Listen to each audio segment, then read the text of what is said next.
जीजा जाता यारा बजरिया ले ले एगो गेरुआ रंग सरिया जाई बाबा के धाम बनी बिगड़ल काम चलो हमरो के दर्शन करा दो असो हमरा के देवघर घुमा दो जीजा हमरा के देवघर घुमा दो असो हमरा के देवघर घुमा दो जीजा हमरा के देवघर घुमा दो बोला बोला बाबा बैजनाथ की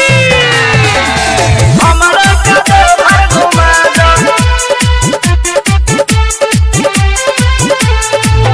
लगली मन मारे लोरवा नुडारे कहनी का गइल जरूरी बा कैसे के जइबू जलवा चढ़इबू देवघर अभी बड़ी दूर बा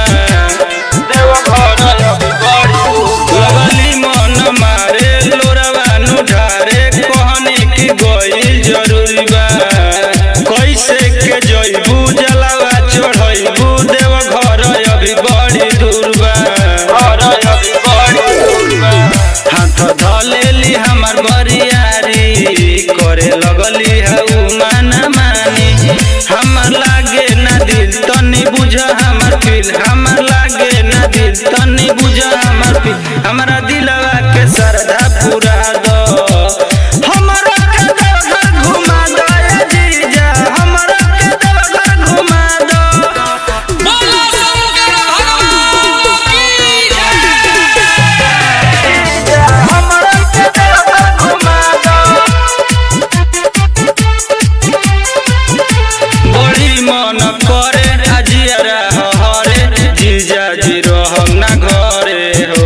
बसरधानु लागल मनवानु पागल जाई दर्शन करे हो जाई दर्शन करे हो बड़ी मन करे अजियारा हरे जीजा जी रहम ना घरे हो